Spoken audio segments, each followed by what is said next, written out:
Thanks again to Season 2 of Takkle Primetime, powered by the National Collegiate Scouting Association, the show where we break down the top 200 football players in America. Last episode, our resident geniuses, Coach Randy Taylor and Coach Bob Chmiel, broke down the top running backs.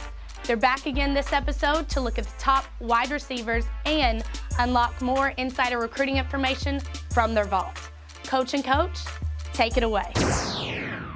Thanks, Lodi. I'm thrilled to be back here with Randy and to share our outlook on these amazing athletes. Continuing through our Tackle Top 200 list, we want to spend this week breaking down the top wide receivers in the country. Every great team has a game breaker that alters the course of a game with one play. More often than not, those back-breaking plays come from the wide receiver position. Absolutely. I don't think there's any question. Some years ago, I had a chance to recruit Randy Moss. Randy Moss was a phenomenal athlete, maybe the #1 high school football player, high school athlete that I had ever seen. This is one guy that I thought, the only one I've ever seen, that could have gone from high school to the NFL. Now, this is a little different in basketball because a lot of guys do that. In football, that would really be a stretch. But I really believe he could have gone from high school to the National Football League. We broke down all the top wide receivers based on their athleticism, speed, ability to separate, their hands and route running. And Marlon Brown, in my opinion, coach from Harding Academy in Memphis, Tennessee, came out on top. Coach, when I first watched Marlon Brown, what I saw was a young guy with great height, good, pound for pound, really a good-looking kid. But he ran the ball like a running back. I thought it was a running back, and he's almost 6'5", Coach. He's a special player. And to be a receiver with running back skills, that's pretty impressive. Well, the whole deal with college football right now when you're talking about receivers is yards after catch. Football's copycat. That term came into vogue in the National Football League, and college coaches obviously use it now.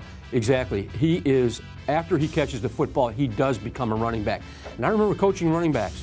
I would always tell them, after you catch the football, you become a running back, okay? Wide receiver, after you catch the football, you become a running back. Take the football upfield. He just has such a high upside. He's great vision on the kickoff return here. I mean, he is almost basically toying with the opposition. 3 or 4 of these young guys have an angle on him. He basically just outruns them. Just a shade behind him was Reuben Randall from Bastrop, Louisiana. Reuben Randall from Bastrop, Louisiana lines up here in what is referred to now as the Wildcat formation. In other words, you take a great athlete, line him up where the quarterback usually lines up in the shotgun and say, hey, go get it. And that's just what he does. Covers the entire field. Good break inside, good break to the outside, and down the sideline for that touchdown. He's a bit of a long strider, but you know what? That doesn't bother me because he's a long strider that can make all the cuts. Here he is as a punt returner. Great vision, great shake, and now it's just speed. Yet one more really good cut right there, and now just outrun the coverage. He has a myriad of abilities. I really think the high school coaches at his high school have done a magnificent job of showcasing his talent from many positions on the field. Here's a basic fade route, takes the football at its highest point, shows good vision, shows good hands. Here he is again, lined up as a wide receiver, and this is basically going to be just a little shake and then a streak route. The corner bites on it, and now it's a foot race. Good adjustment to the football, never loses stride, and continues to outrun the secondary. We'd also like to give props to the rest of our top 5 wide receivers. Chmiel Evans catches the ball out of the backfield, great ability, great vision, does a really good job of seeing and setting up his blockers. Good speed to the outside, great speed to the inside. He's tough, he's strong, he's a great take for the Fighting Irish. Heard he's committed to Notre Dame. He'll add somebody with some speed on the outside. Well, I think that's what Notre Dame's been looking for, and as I understand it, this young guy just possesses unbelievable character. And one of the things I liked, there was an old saying we used to say, he's got a mind for the fray. He doesn't mind packing it up in there when the defenders are 2 and 3 around him. This is Andre DeBose, Seminole High School, Sanford, Florida, coach. Andre has great instincts and vision. He runs well and can score from anywhere on the field. This kid's a game breaker, like we said in the opening. Well, here he lines up in punt formation. And I mean, if you've got a guy like this, you can fake a punt every time. Watch the cut, sets up his blocker, takes the ball into the end zone. So smooth. Randy, at 6'4", 210 pounds, Kendall Kelly from Gadsden City High School in Alabama is really an unusual talent for a young guy this size. Great strength, a little bit of a look-in pass right there, hangs on to the football, timing pattern. Here he is again, just basically lined up as a wide receiver. He's just going to go out and outrun the corner, come back for the football. Great vision, great ability, keeps his feet, which shows great balance. What I like about this kid, along with his size, Coach, is his athleticism, absolutely, and speed. But he adjusts to the ball well, and he makes tough catches. And his upside is really good because he's still developing his route running, and a lot of things are still developing for this kid. He could be really special.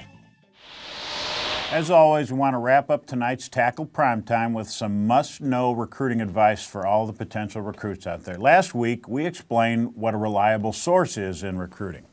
Well, this week we want to discuss the 5 things that every single athlete needs to understand about the recruiting process.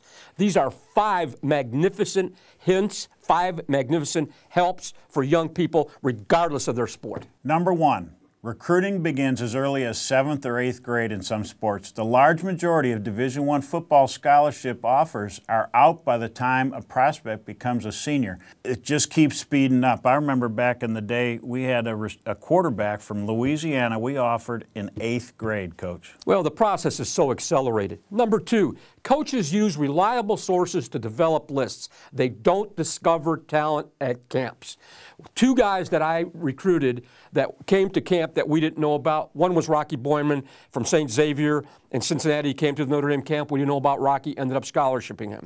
The other one was Tamango Biaka-Batuka when I was at Michigan. Why didn't we know about Biaka-Batuka before he came to camp? He came from Canada by way of Zaire. And as I facetiously say, I sent no coaches to Zaire that year, and I sent no recruiting letters to Zaire. So in 26 years, there were basically 2 people that came to camp that we didn't know about ahead of time.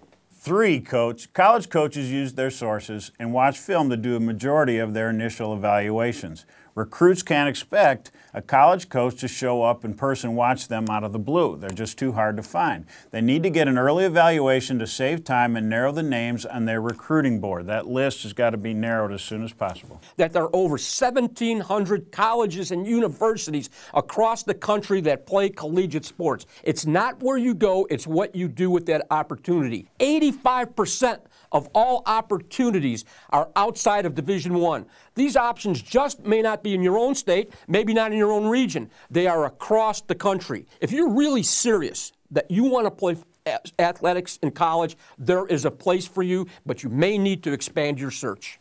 No question. And finally, athletes need to understand that they can't rely on their high school coach or parents. And maybe can't's a strong word, but sometimes it's not possible for those people to get them a scholarship because of time or situations. They're ultimately responsible for their own success in recruiting. College coaches need you to get their attention. Getting back to the aspect of the high school coach, and I know a lot of people don't like to hear this, your high school coach cannot get you a scholarship. Understand that. And if you have an extenuating relationship with your high school coach, my advice to you is this. Meet with that coach, spend time with that coach, and put any ill feelings aside. Because at the end of the day, if you do not have an opportunity to play at the collegiate level because of that relationship and because of your pride in not wanting to mend that relationship, for lack of a better way to say it, shame on you. That's going to once again wrap things up this episode on Tackle Primetime. We want to thank you for joining us and remind you to check in next episode as Coach Chmiel and Coach Taylor break down the nation's top senior defensive linemen and talk about what it takes to get recruited.